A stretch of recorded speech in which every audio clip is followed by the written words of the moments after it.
Olá, bom dia. Vamos aqui para mais uma aula do nosso curso de Eletrodinâmica Clássica da pós-graduação. Ah, Vou aqui compartilhar o slide, um minutinho. Então, hoje a gente vai discutir as equações de Maxwell macroscópicas, que é um tema extremamente importante.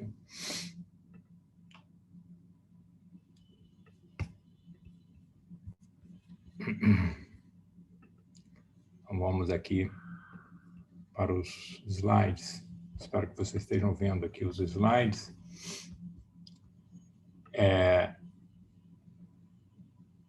Ok. Bom, então, a gente está interessado, né, nessa discussão sobre como ondas eletromagnéticas e, mais geralmente, né, como é que os efeitos eletromagnéticos acontecem na presença de meios materiais. Né? A gente sabe, né, vimos isso, né, foram a última aula que a gente postou, né, que é possível analisar a maneira, por exemplo, como uma onda eletromagnética propaga através de um meio material, por meio das equações de Maxwell originais, fundamentais, que a gente chama de equações de Maxwell microscópicas, que descrevem tudo, né? Desde a escala atômica até a escala macroscópica, né? Então, tipicamente, o que acontece, como a gente viu, né, nessa última aula postada, é que ao uma onda eletromagnética propagando no vácuo, ao incidir sobre um meio material dielétrico, né, que a gente considerou, ele vai polarizar o meio. Né? Então, ele vai induzir dipolos atômicos ou moleculares nesse meio material e esses dipolos vão reirradiar. Né? Então, o efeito completo que eu vou ter vai ser a soma do campo incidente com esse campo reirradiado por esses dipolos. Agora, como é que isso, então, pode ser descrito de uma maneira mais simples do que aquela que a gente discutiu, né, nessa aula, usando essa abordagem microscópica, né, que é o que a gente chamou de teoria de Evold-Olszyn, né? Então, tem uma abordagem alternativa, né, que é baseado nessas equações de Maxwell macroscópicas, né?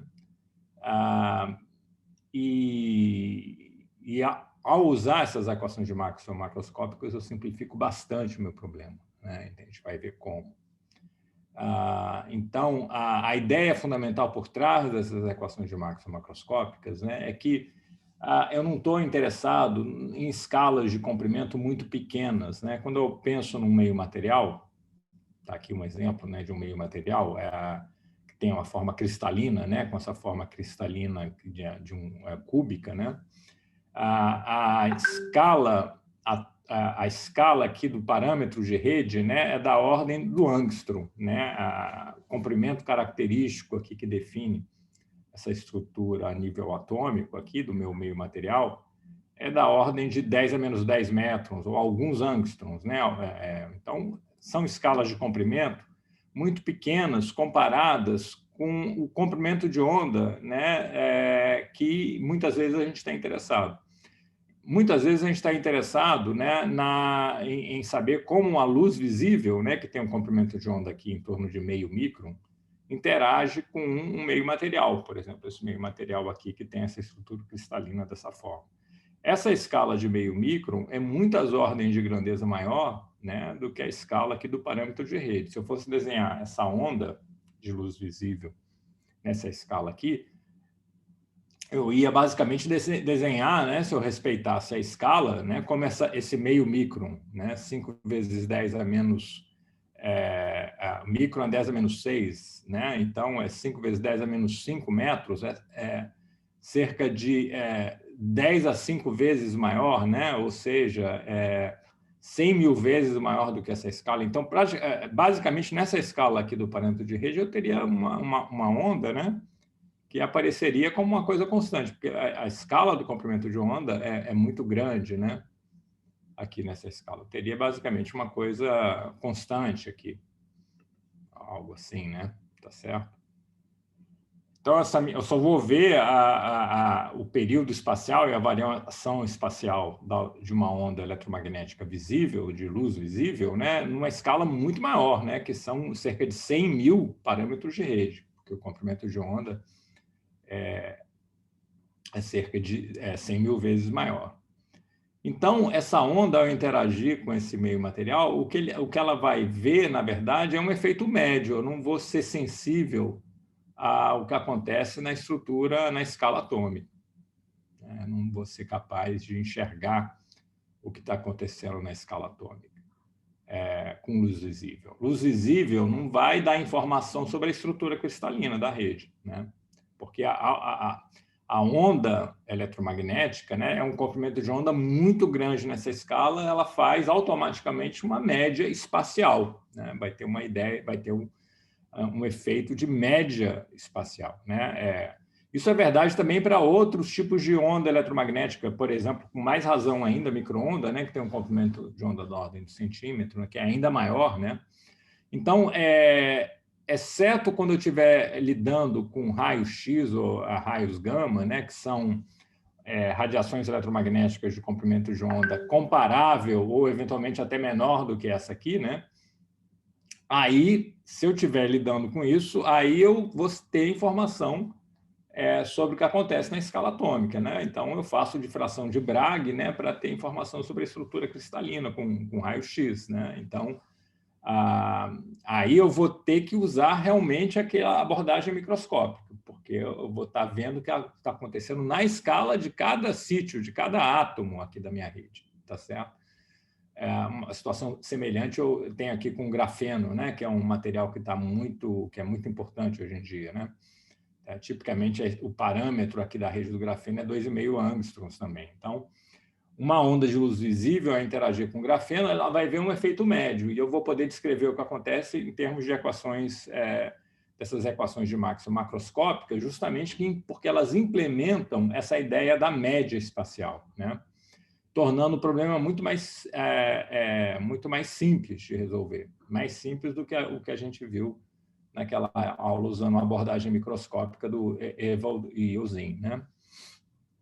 Então, para diferenciar essa nova abordagem que a gente está vendo aqui da abordagem que a gente estava vendo até o momento, aqueles campos que a gente estava usando até agora, eu vou passar a usar a letra minúscula para eles, tá?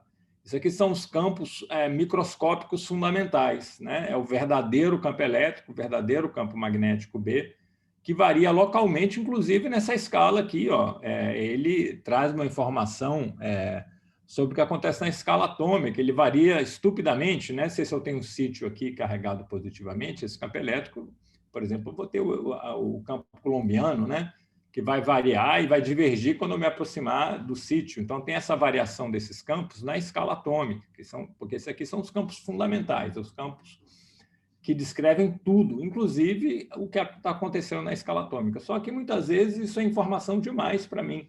Quando eu quero descrever a interação com luz visível, eu quero uma abordagem mais simples, em que eu não tenha que lidar com toda essa informação, né? Essa informação que, nesse caso aqui, me é desnecessária, né? Tá certo? Então, daí a ideia de introduzir a ideia de média espacial, para apagar essa informação que eu não estou querendo, que eu não preciso para descrever a interação de ondas eletromagnéticas no visível, né, com meios materiais. Então, aí daí vem a ideia de tomar essa média, né, que introduz uma granulosidade, né, tá certo? É como se eu estivesse introduzindo um pixel e perdendo resolução espacial, de propósito, porque eu quero apagar uma informação que só complica para mim e não me traz nenhuma vantagem do ponto de vista da compreensão do que acontece na interação de ondas de luz visível com meios materiais. Então, eu tenho que introduzir eu tenho que pixelar, né, na linguagem da imagem digital, né, eu tenho que introduzir essa granulosidade numa escala de comprimento muito maior do que essa escala aqui aqui eu estou ilustrando com grafeno, né? muito maior do que essa escala aqui do parâmetro de rede do grafeno, tá certo? Porque eu não estou interessado na variação dos campos nessa escala aqui do grafeno, porque eu vou estar descrevendo propagação de ondas de luz com comprimento de ondas eletromagnéticas, por exemplo, luz, com um comprimento de onda muito maior, muitas ordens de grandeza maior do que essa escala de comprimento aqui. Então, deixa eu só fazer uma pequena coisinha aqui. Então, eu quero apagar essa informação, né? Eu não estou interessado nessa informação de como esses campos fundamentais variam nessa escala aqui do parâmetro de rede, né? Nessa escala aqui do Angstrom, né? Então, eu vou tomar uma média. Para apagar essa informação, o que eu faço? Eu tomo uma média espacial sobre uma célula, né, que tem, que eu posso chamar de pixel também, né, para usar essa analogia com fotografia digital, né, sobre uma célula ou pixel de um tamanho muito maior do que esse parâmetro. Aqui eu estou pegando alguns parâmetros de rede, mas eu posso imaginar que tem mais, tem uns 20 ou 30, 50 parâmetros de rede. Ela tem que ser pequena, essa célula tem que ser pequena comparada com o comprimento de onda da luz da onda eletromagnética que eu estou interessado, tá certo? Porque eu quero acompanhar a variação da espacial, né, desse campo da onda eletromagnética, que acontece na escala do lambda. Mas repara que entre meio micron e alguns angstroms tem uma janela enorme, e é nessa janela que eu vou colocar o tamanho dessa minha célula, né? Então, ela vai ser uma célula pequena comparada com o comprimento de onda, né? Mas grande comparado com o parâmetro de rede. Pode ser 100 ou 1000 vezes maior do que o parâmetro de rede e 100 vezes menor do que o comprimento de onda, eu posso imaginar assim, né? Então, eu tenho que tomar essas médias espaciais, aí eu vou definir esses novos campos, né? Era a notação que eu estava usando antes, mas o que eu estava chamando antes Gzão, E maiúsculo e B maiúsculo, eram esses campos fundamentais, que eu vou passar a chamar de Ezinho e Bzinho. Então, esses campos aqui, que vão ser os campos que eu chamo de campos macroscópicos, né, e para os quais eu vou derivar essas equações de Maxwell macroscópicas, eles são médias espaciais desses campos microscópicos fundamentais, né, desses campos de base. O que existe no mundo básico, fundamental, são esses campos aqui que eu estou usando a letra minúscula para representá-los, são os campos microscópicos, né? Que resolvem, esses aqui estão resolvendo, estão trazendo a informação sobre o que acontece na escala aqui do Angstrom, na variação aqui dentro do parâmetro de rede, do grafeno, por exemplo.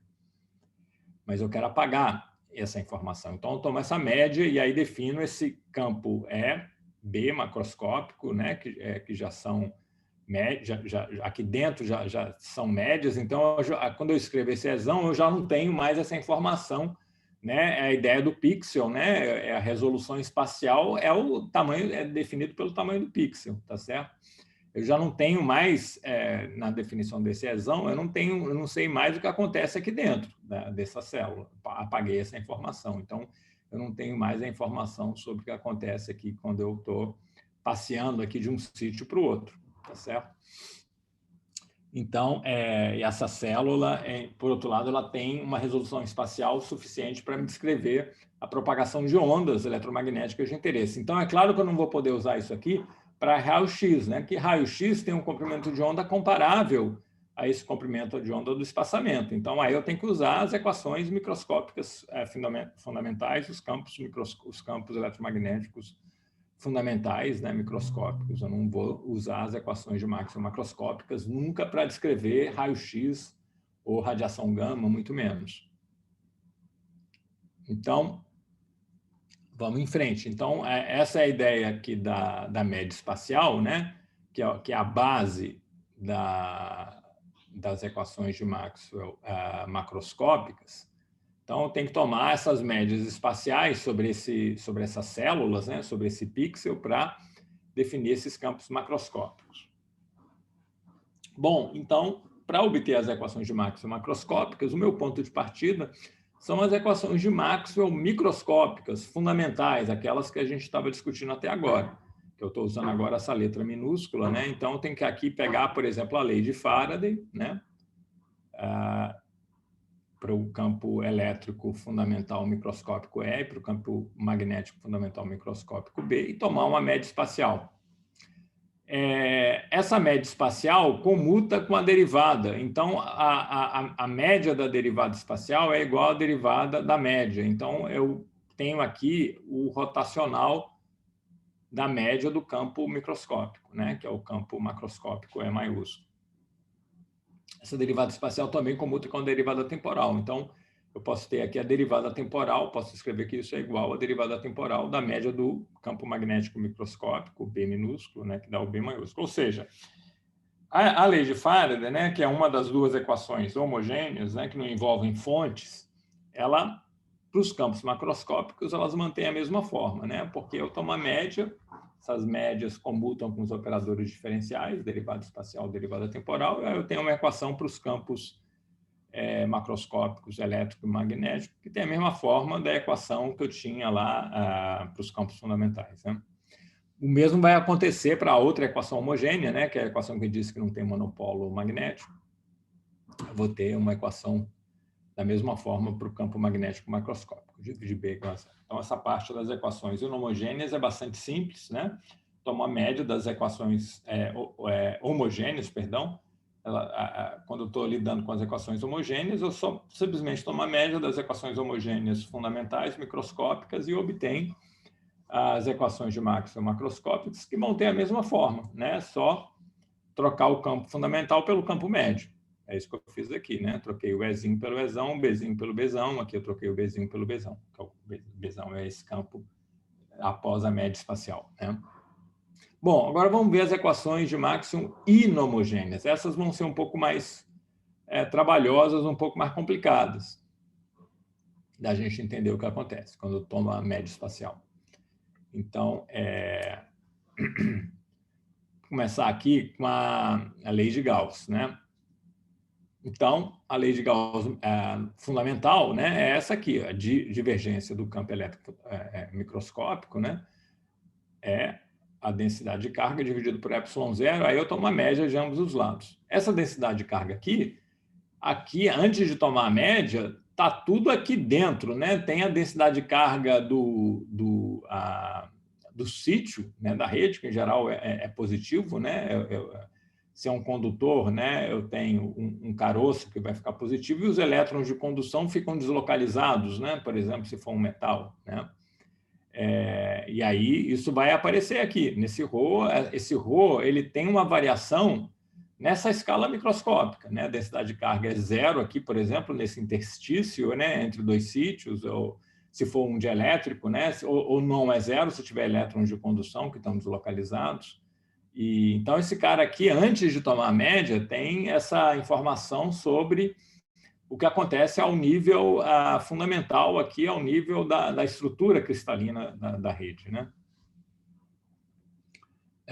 Eu vou ter que fazer uma coisa semelhante para a lei de Ampère-Maxwell, né? Que também é uma equação inhomogênea, e aí essa densidade de carga fundamental aqui também tem uma informação microscópica lá dentro dela. Vamos começar aqui com a lei de Gauss, como eu já tinha dito. Então, vamos discutir isso aqui, né? É claro que esse lado esquerdo, eu já sei que isso aqui vai dar a divergência do campo elétrico macroscópico, né? Porque essa operação de tomar média comuta com a operação de tomar derivada espacial. Agora, a dificuldade vai vir aqui do lado direito. Essa média tem um monte de coisa aqui, né, que vai ter que ser levada em conta na média da densidade de carga. Então, vamos discutir isso. Quando eu tomo... Bom, aqui primeiro isso que eu já falei antes, né, que é a divergência a média da divergência do E microscópico e a divergência do E macroscópico, né? Agora eu tenho que olhar para a média da densidade de carga. Então eu vou ter várias contribuições aqui, né? Eu vou ter, se eu tiver um metal, né, eu vou ter a contribuição dos elétrons livres, né, que ficam deslocalizados, eles não ficam presos ao sítio, né, do átomo ali original, né? Eles ficam deslocalizados, né? E aí eu vou ter a contribuição da densidade de carga do sítio, né? Mas repara que eu tenho que fazer a média, então eu vou pegar a densidade de carga aqui de vários sítios, tá certo? quando eu tenho que fazer uma média sobre essa região aqui espacial, tá certo? Então, isso é um pouco semelhante, né, ao que a gente estava fazendo no modelo de Evoldocin lá, né? A gente falava dos dipolos atômicos fundamentais, mas na hora de calcular o efeito deles, a gente pegava uma região, um volume, né, que continha muitos desses dipolos atômicos, né? Se vocês podem voltar lá na nossa aula que a gente discutiu isso na aula anterior, né? Então a gente fazia também uma média, né? Portanto, eu considerava uma região volumar, né, muito grande comparada com a dimensão atômica, né? De tal forma a ter um número muito grande de átomos construindo dentro daquela célula fundamental que eu chamava de célula infinitesimal, né? Era pequena comparada com a escala de variação dos campos que a gente está interessado, a luz, a onda eletromagnética no comprimento de onda de luz visível, né? Mas ela era grande comparada com a escala atômica. Mesma coisa aqui. Eu faço uma média disso aqui, né, da contribuição dos sítios, né, mas numa escala de comprimento muito grande. Quando eu faço isso,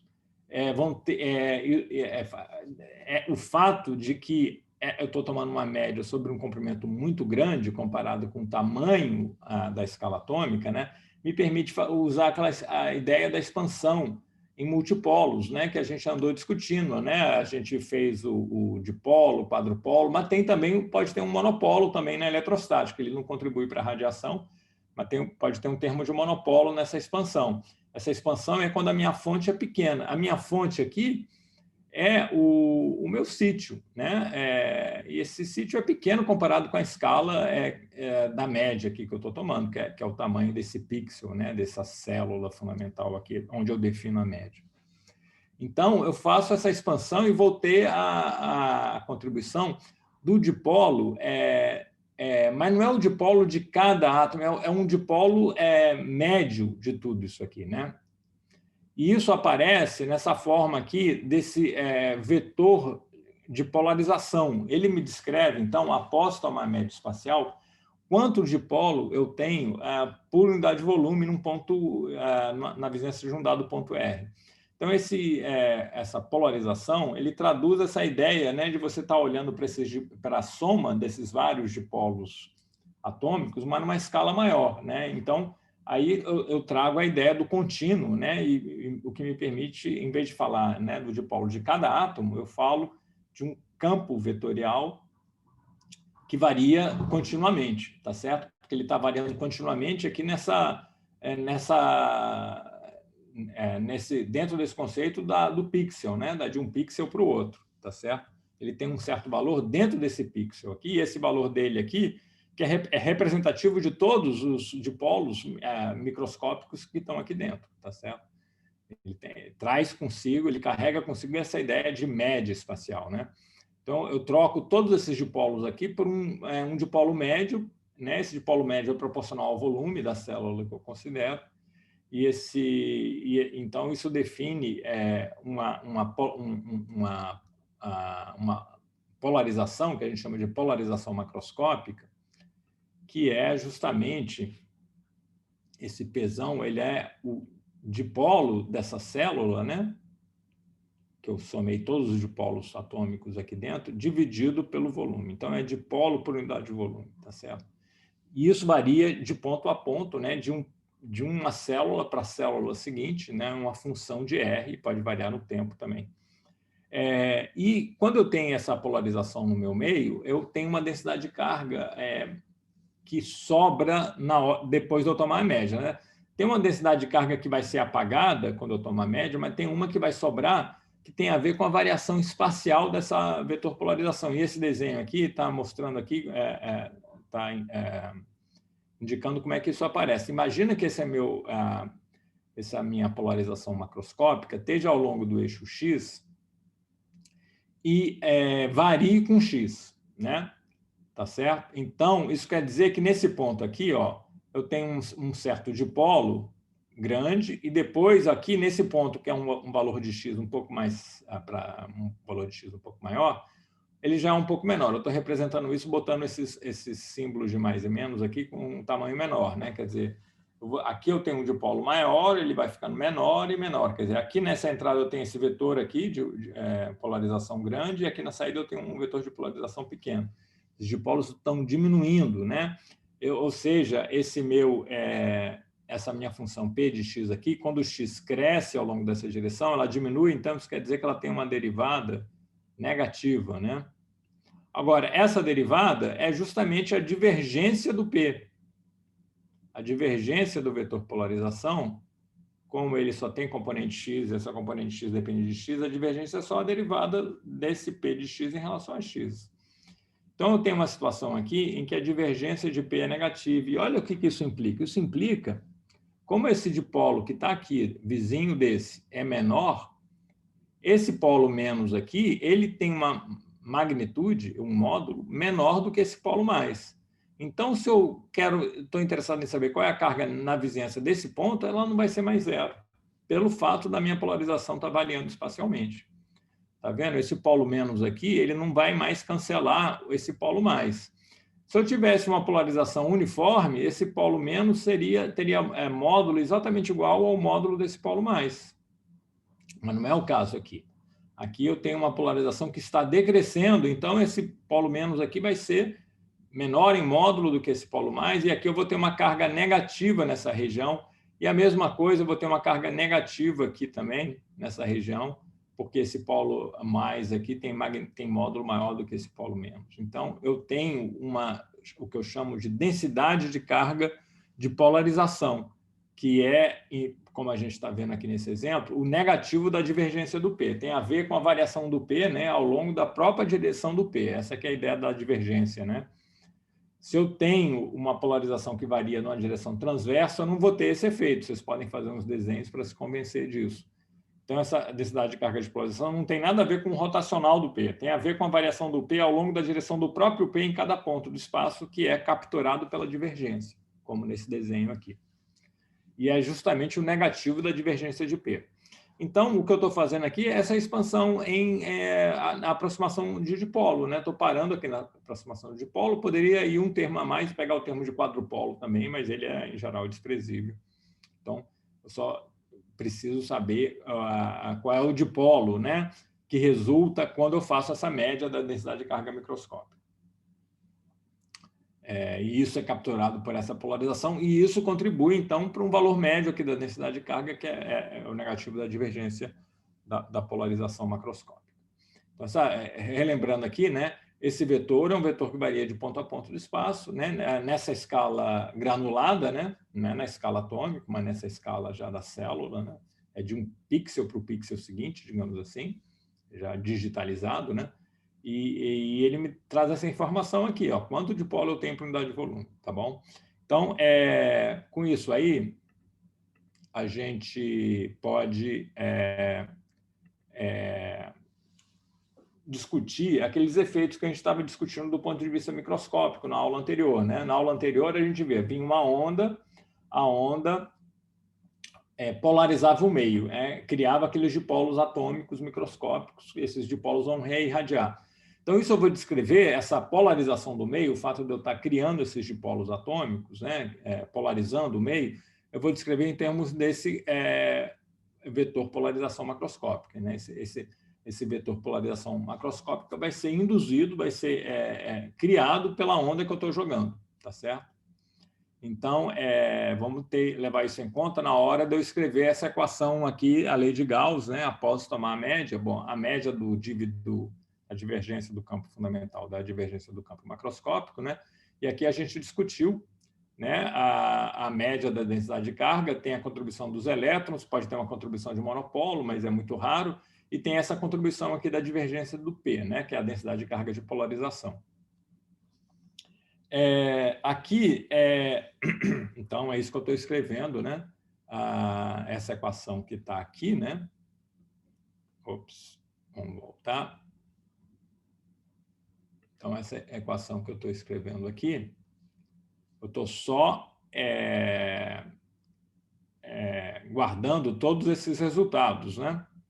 E eu fiz uma pequena coisinha aqui quando eu escrevi essa equação aqui, ó, que foi multiplicar ambos os lados da lei de Gauss pela permissividade do vácuo ε0, né? Então, ε0 estava aqui, né? Que estava aqui, ele passou para o outro lado da equação multiplicando aqui o div do E, né? Que é esse termo. Então, tem isso aqui, que vem daqui, né? Após multiplicar por ε0 em ambos os lados. E aí ele some daqui, né? Tá certo? Aqui eu fico só com a densidade de carga após a média espacial, né? Que tem a densidade de carga livre, né? Elétrons mais monopolo da minha célula, né? E a densidade de carga de polarização. Isso aqui é a densidade de carga de polarização que está aqui. Então, essa equação, aí agora eu tenho que pensar o seguinte, para organizar o que vai acontecer, tipicamente, talvez seja bom pensar no exemplo de um capacitor, né? Um capacitor, eu vou ter um capacitor de placas paralelas, por exemplo. Se eu passo um desenho aqui. Um capacitor de placas planas paralelas, né? Espera aí, só um minutinho.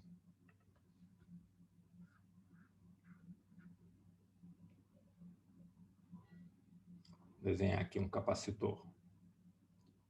Desses que a gente aprende nos cursos de física básica, né? Tem esse capacitor aqui, ó. São placas metálicas, né?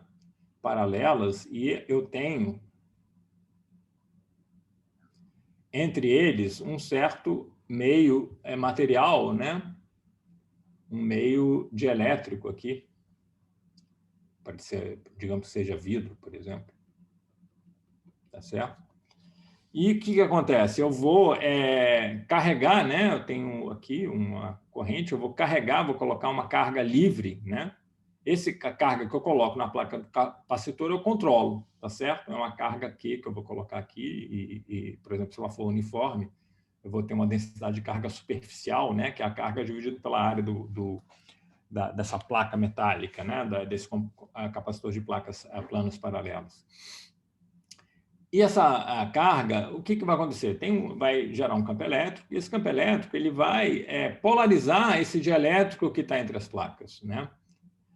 Então, ele vai criar uma polarização macroscópica, né? Do ponto de vista microscópico fundamental, ele vai polarizar todas as moléculas, né? Que estão aqui entre as duas placas. Todo mundo vai ficar polarizado, mas isso eu descrevo nesse contexto das equações de Maxwell macroscópicas em termos de uma polarização macroscópica. Essa polarização, repara, ela não é...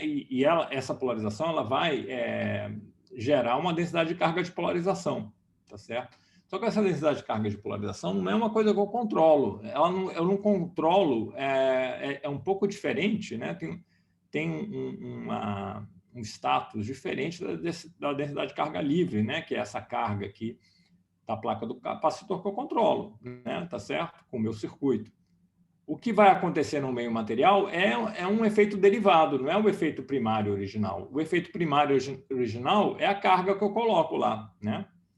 Isso aqui vai ser consequência, e eu não sei quanto ele é. Então, eu tenho que olhar para essa equação de um jeito um pouco diferente. Essa minha fonte aqui tem uma parte que eu controlo e eu sei quem é, e tem uma parte que é derivada, que vai ser consequência, que vai ser modificada pelas condições, né, da carga que eu colocar, ou outras condições, por exemplo, uma onda eletromagnética que chegar ali, né? Portanto, é interessante eu organizar essa discussão, organizar esse formalismo, definindo um novo campo vetorial, que a gente chama de deslocamento elétrico, né, de tal forma que eu tenho uma equação diferencial onde o termo de fonte seja unicamente o termo de fonte conhecido, controlado no meu laboratório pelo meu circuito, como é aqui no meu capacitor, que eu controlo a carga, né, com a qual eu carrego a placa do capacitor. Eu não conheço a polarização que vai aparecer aqui nesse dielétrico entre as placas e, portanto, não sei também quem é o div dessa polarização. Então, o que eu faço? Parece que eu estou colocando a poeira por debaixo do tapete, né? Parece um truque barato, mas vamos discutir exatamente se é isso ou não. O que eu faço é passar esse termo para o outro lado da equação, né? E aí, quando eu passo esse termo para o outro lado, eu fico com essa equação aqui, né? Y0 divide E mais divide P, né? Uma coisa bem simplesinha que eu estou fazendo aqui, né? Igual a densidade de carga livre.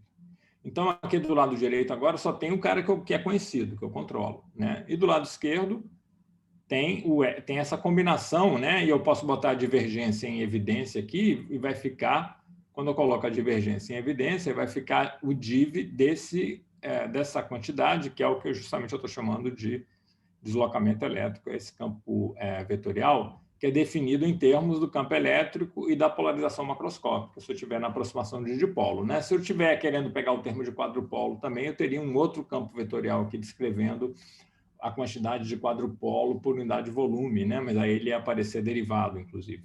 Então aqui eu tenho essa equação de Maxwell macroscópica que eu posso resolver para o D. Então, parece que por um truque de mágica, eu transformei um problema difícil, né? Porque aqui essa polarização ela não é um problema mais dinâmico, né? Um problema é uma grandeza derivada que decorre de como eu perturbo, né?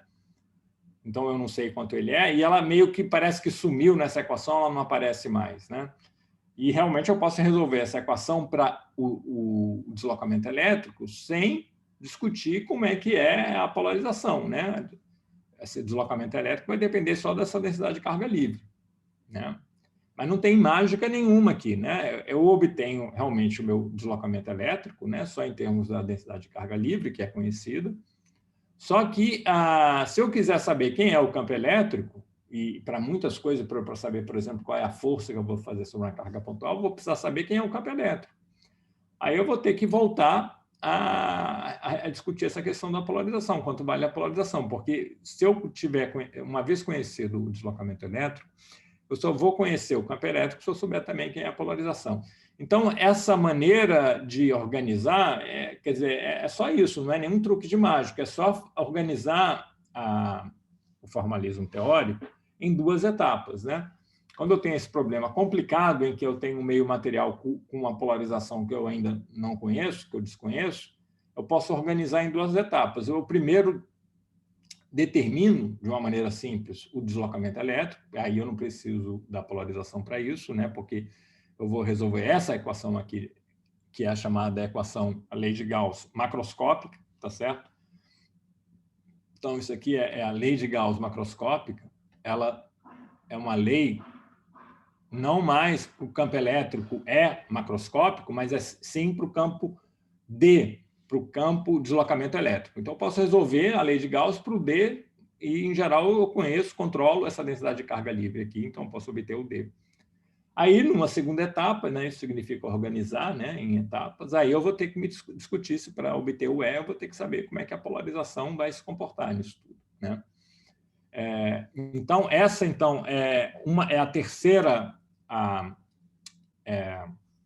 equação de Maxwell macroscópica, que é a lei de Gauss macroscópica, que não é uma equação diferencial para o campo elétrico macroscópico, e sim para o deslocamento elétrico D, né? Então, vocês estão vendo aqui, né, a lei de Gauss, que é microscópica, que é inhomogênea, né? Quando eu faço a média, eu tenho que é conveniente, né? E historicamente foi feito isso assim, né? Há muitos séculos, né?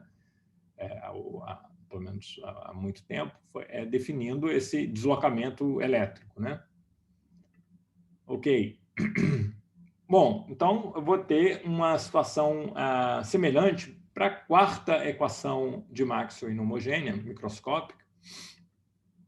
Vamos discutir ela agora, que é a equação de Ampère-Maxwell, né? Então, a equação de Ampère-Maxwell está escrito aqui, né? Está aqui o termo de Ampère, né? A corrente, né? Densidade de corrente microscópica, eu estou usando letra minúscula aqui também para representar essa corrente ao nível fundamental microscópico. E aqui aparece o termo de deslocamento, o termo de corrente de deslocamento de Maxwell, né? Introduzido pelo Maxwell. Então, tem que tomar a média espacial de todo mundo aqui. De novo, né? A média espacial aqui vai ser o hot do campo B macroscópico. Aqui vai ter a derivada temporal do campo E macroscópico.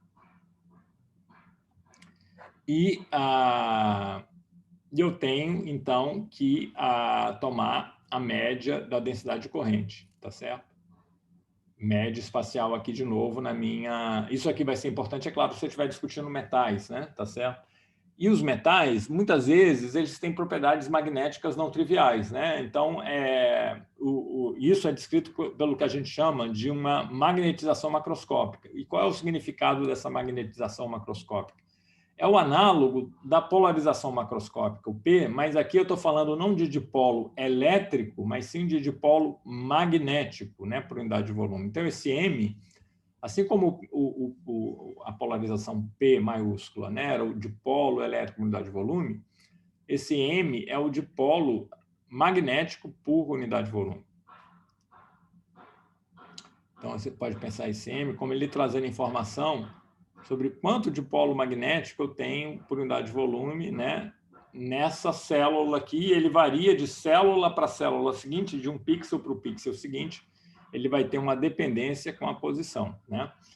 O que é o paradigma de dipolo magnético? É uma espirazinha de corrente, né? Uma espirazinha de corrente, quando ela é pequenininha, eu posso trocá-la por um dipolo magnético, né? E olhar só para o momento do dipolo magnético. Né? Isso em metais, o que vai ser importante nas propriedades magnéticas não é esse magnetismo devido ao movimento de elétrons, movimento orbital de elétrons, mas assim ao spin dos elétrons. Né? Os elétrons têm um momento de polo magnético de origem quântica associado ao momento angular de spin, né? Ao invés de ser associado ao momento angular orbital, né? E isso é que é fundamental para as propriedades magnéticas, né, de meios materiais.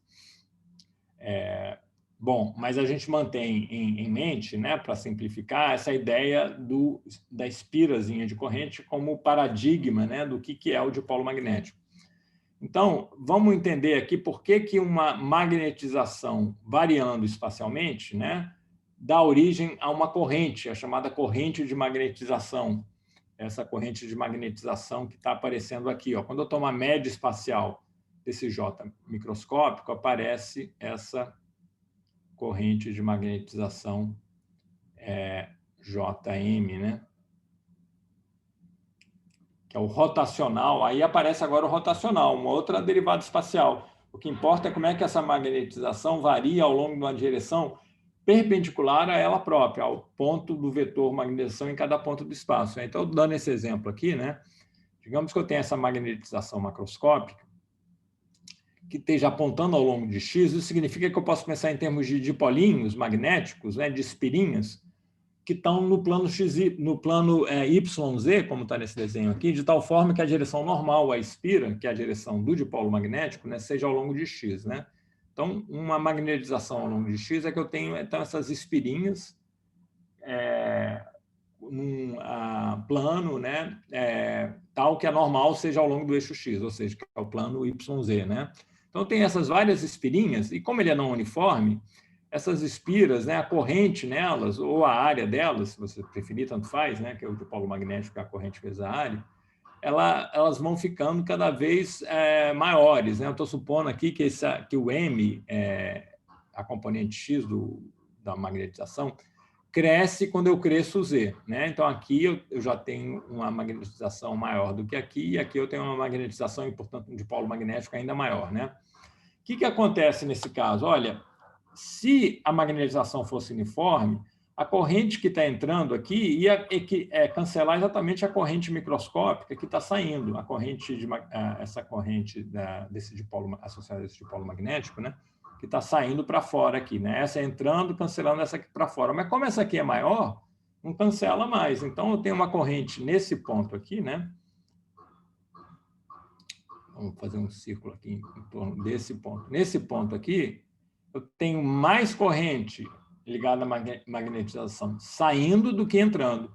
Portanto, eu vou ter uma corrente líquida, né, ao longo da direção Y, aqui no sentido positivo do eixo Y, a mesma coisa aqui nesse outro ponto, que é justamente o que eu obtenho ao calcular o rotacional do M. Nesse M aqui, o rotacional dele vai ter uma componente Y, né, que é obtida da derivada do MX, né, em relação a Z, né? Então, é o M'(Z). A componente Y do rotacional é justamente a derivada desse cara em relação a Z, né? Se eu for usar a regra lá do rotacional, que é positiva aqui nesse caso, né? Então, tem essa corrente, uma componente Y positiva, que é o que está ilustrando aqui o desenho. Então, assim como uma polarização não uniforme dá origem a uma densidade de carga de polarização, uma magnetização, né, que traz a informação sobre o dipolo magnético ao invés de elétrico, uma magnetização não uniforme dá origem a uma densidade de corrente de magnetização.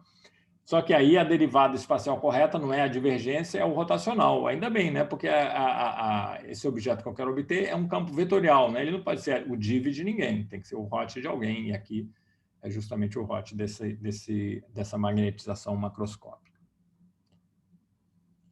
Bom, ok. Então, eu vou fazer aqui, com a lei de Ampère-Maxwell, um truque muito semelhante ao que eu fiz para a lei de Gauss, né? Eu vou substituir essa expressão aqui para a média da densidade de corrente microscópica aqui, né? No termo de corrente lá da lei de Ampère. Vamos ver o que vai dar. Vou substituir isso aqui, né? Então, vou substituir essa expressão aqui dentro, que eu estou só escrevendo as mesmas equações que eu tinha antes. Repara que aqui a média, como estou com a derivada, aqui também, né? Aqui eu tinha a média do rotacional do B microscópico, né? E aqui, então, ficou o rotacional do B macroscópico. Então, quando eu substituo isso aqui, de novo, tem aquela discussão de que esse M ele não é conhecido, ele não é controlado, muito diferente da densidade de corrente livre. Essa é a corrente que eu controlo no meu fio de corrente, né? O meu fio de corrente lá é a corrente livre, são os elétrons, né? Que estão passeando, que estão contribuindo aqui. Esse eu conheço. Essa densidade de corrente associada à densidade de corrente de magnetização, eu não tenho como saber a priori, né? Ela vai ser uma grandeza derivada também. Então, por isso, eu vou fazer como eu fiz na lei de Gauss, vou passar esse termo para o outro lado da equação e vou passar esse também, que esse também eu sei que não é... Aqui aparece também uma derivada temporal da polarização. Eu vou juntar, né? Eu vou pegar esse cara, passar para o outro lado e juntar com o B, né? Porque esse cara é um hot também, assim como tem um hot de B aqui. Né? Pego essa equação, divido pela permeabilidade do vácuo, μ0. Tá certo? Então, aparece aqui B sobre μ0. E esse μ0 que estava multiplicando todo mundo, ele desaparece, porque eu dividi por μ0, né? Então, fica só esses termos sem a multiplicação pelo μ0. Então, quando eu passo esse termo para o lado esquerdo, fica aqui menos o rotacional do M, que está a densidade de carga livre, aquela aqui, né, que eu controlo lá, que eu mesclo no meu amperímetro, né, e que vai ser a corrente conhecida, né, no meu problema. E esse termo, ele, em vez de passar para o outro lado, que eu também não conheço, né, eu vou juntar ele aqui com o campo elétrico, tá certo? Que ele também é uma derivada temporal, né? E quando eu junto esse termo com esse, olha o que acontece. Aqui eu tenho que primeiro dividir por μ0. Aqui eu estou usando, né, um resultado muito importante que a gente viu lá atrás, né, que o C2... Aqui eu estou usando um resultado extremamente importante, né, que a gente viu lá atrás, que é esse que eu vou lembrar aqui, né, para juntar esse termo com esse termo aqui foi dividido por μ0 também, né? Eu vou ter 1 sobre μ0, eu dividi essa equação toda aqui por μ0, né? Então, ficou aqui 1 sobre μ0 C2, ddt de E. E aí tem esse cara que vem daqui, né? Que é o ddt de P. Tá bom? Agora, isso aqui, esse fator que aparece aqui é o ε0, né? Porque o C2, o C é raiz de ε0 μ0, né? Isso a gente viu lá numa das aulas iniciais, quando a gente viu que as equações de Maxwell, né, que contém essas constantes, permissividade do vácuo, permissividade magnética do vácuo, você deriva a equação de onda no vácuo com essa velocidade de propagação c, dada em termos dessas constantes, né, que vem da eletrostática e da magnetostática. E então eu posso trocar essa fração aqui por ε0, é o que eu estou escrevendo aqui. Então, boto esse ddt em evidência, fica o ε0 multiplicando E, mais a polarização macroscópica aqui. E do lado esquerdo ficou o B sobre μ0 menos o M eu passei para o outro lado, né?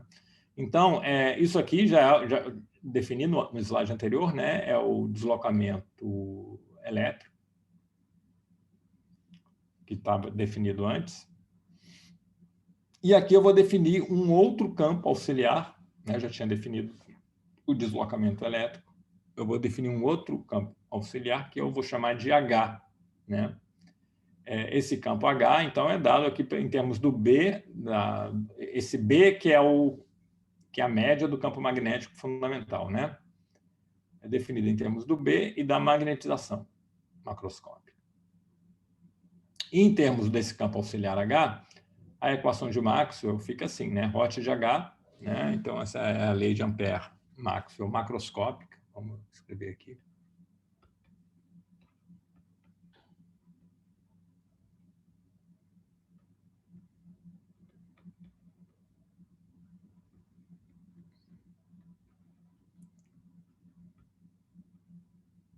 Então, a lei de Ampère-Maxwell macroscópica é, de novo, uma equação diferencial que envolve esses campos auxiliares, que nem a lei de Gauss macroscópica, que envolve o vetor de deslocamento elétrico, né, o D. A lei de Ampère-Maxwell macroscópica, que é a outra equação inhomogênea, né, também envolve só esses campos auxiliares. O D, novamente, aparece aqui no termo de corrente de deslocamento, agora ele envolve o D, né, não mais o E.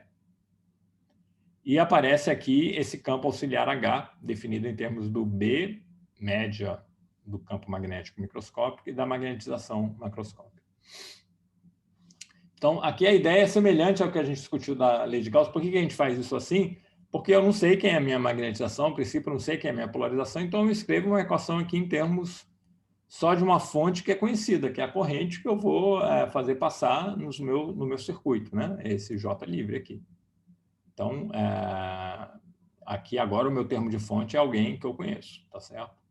Então, posso tentar resolver para H e D em termos dessa corrente que eu conheço. E depois eu vou ter que, numa segunda etapa, tentar obter o B, se eu souber a magnetização, né? Ok. Então, vamos resumir isso aqui nesse quadro.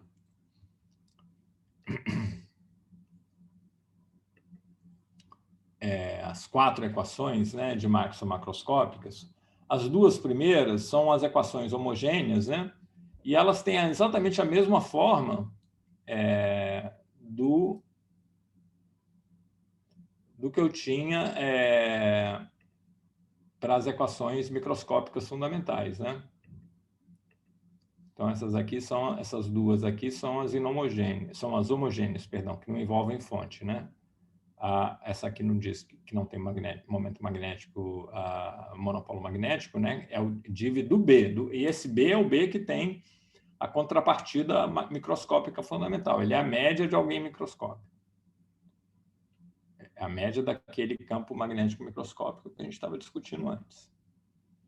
E a outra equação homogênea é a lei de Faraday. Então, essas duas aqui são as homogêneas, né? Essa e essa. Tem a mesma forma, né? E envolvem esses campos que têm uma contrapartida microscópica, né? Eles existem, né, no mundo fundamental, só que aqui eu estou pegando valores médios, né? Médias espaciais desses campos fundamentais. Bom, e as equações inhomogêneas? As equações inhomogêneas ficam diferentes. Ó. A lei de Gauss não é mais o div do E, é o div desse deslocamento elétrico, que é definido aqui em termos da polarização e do campo elétrico. Isso é a lei de Gauss, né, para uma equação inhomogênea, né? Então, que me permitiria obter o deslocamento elétrico em termos da densidade de carga livre, que é o que eu conheço em geral. E tem a lei de Ampère-Maxwell, que também envolve o D e esse campo auxiliar H.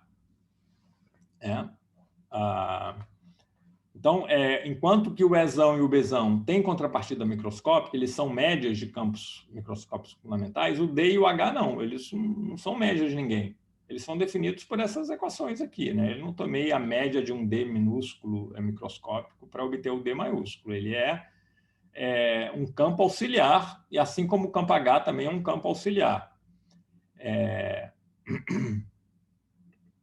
Vamos apagar aqui. aqui. Agora, aí tem uma pequena questão que é importante eu chamar a atenção, de notação, né? Se eu olho comparo essa equação que define o E em termos do E e do P e a equação que define o H em termos do B e do M, repara que tem esse sinal menos aqui, né? Então, essa equação tem uma forma um pouco diferente dessa. Além disso, em vez de estar o epsilon, o μ0 multiplicando, está dividindo, mas, sobretudo, tem esse sinal menos. Então, historicamente, essa equação aqui relacionando o B, o H e o M, o pessoal escreve desse outro jeito, ó, que é uma manipulação boba, né? Só passa o M para o outro lado e multiplico pelo μ0. Essa equação escrita dessa forma, ela tem uma cara mais semelhante à relação entre o deslocamento elétrico e o campo elétrico, né? Tá certo? É como se eu estivesse trocando o D por o B e o E por o H, e o epsilon0 por μ0. E a polarização macroscópica pela magnetização macroscópica, né? De polo elétrico por unidade de volume de polo magnético por unidade de volume, o que é bastante tentador escrever assim, né? Mas eu tenho que lembrar que essa analogia ela é um pouco leva um pouco para o rumo errado, misleading, né? Porque o B não é o análogo do D de dado, né? O B ele é a média de um campo magnético fundamental, né? Por isso que eu estou chamando aqui o B de campo magnético. Tá certo? Porque ele tem uma contrapartida microscópica, assim como o E tem. O B não é o análogo do D. O B é, de fato, o análogo do E, né? Tá certo? Porque ambos têm contrapartida microscópica. Quem é o análogo do D é, de fato, o H, né? É como está escrito aqui, né? Como a gente fez nesse desenvolvimento da aula de hoje. Então, de fato, o H é o análogo do D, né? E não o B é o análogo do D. Entretanto, por causa dessa forma, dessa equação ser escrita assim, é muito comum, está ficando um pouco menos comum hoje em dia, mas ainda é muito comum, chamar o H de campo magnético, né? Então, o H, ele meio que usurpou, né, o status que o B deveria ter, né? Tá certo? O B que é a média de um campo magnético fundamental. Mas as pessoas passam a chamar o H de campo magnético, muitas pessoas, durante muito tempo, passaram a chamar o H de campo magnético, aí tinha que usar um outro nome para o B, né? Não pode ser chamado de campo magnético também. Às vezes se usa a expressão densidade de fluxo magnético, né? Porque quando você vai calcular a integral de superfície, por exemplo, e essa integral de superfície numa superfície fechada, por causa dessa equação aqui tem que ser zero sempre, você calcula a integral de superfície do B, né? E não do H, porque essa equação aqui é para o B e não para o H. Então, se chama, às vezes, o B de densidade de fluxo magnético, mas isso está caindo um pouco em desuso, as pessoas estão começando a mais comumente chamar o B de campo magnético e o H de campo H, tá certo? Porque aí não tem um outro nome para ele. O nome que ele tem, historicamente, é campo magnético, mas se você chama o B de campo magnético, você não pode chamar o H também de campo magnético, né? Então, o campo H, então, a gente pode chamar assim. Já aqui não tem muita dúvida, né? O D ele nunca chegou a destronar, né, o campo elétrico como o campo fundamental, né? Tá certo? Então, o D é o deslocamento elétrico e não tem nenhuma ambiguidade, não tem nenhum outro nome que se usa aqui. Bom, ok, eu vou ficar por aqui, a aula já está bastante longa, né? Então, com isso aqui a gente fecha a parte aqui das equações de Maxwell macroscópicas. Agora a gente tem que aprender a ver como usa isso, como isso pode ser útil, né? Porque eu tenho vários campos distintos. Antes, para as equações de Maxwell microscópicas, eu tinha só o E e o B, né? 2 campos vetoriais. Agora eu tenho 4 campos vetoriais, o E, o B, o D e o H, ou seja, além dos E e do B, eu tenho 2 campos auxiliares. Então, parece muito mais enrolado, né, resolver isso aqui. Essas equações acopladas, por exemplo, lei de Faraday, Ampère, Maxwell, não são mais para os mesmos campos. Então, como é que eu vou resolver esse jogo de indução mútua entre E e B, né? Porque aqui não é mais E e B que aparece, é D e H. Então, a gente vai discutir tudo isso na próxima aula. Então, vou ficar por aqui e desejo a todos um bom fim de semana. Nos vemos, então, na semana que vem.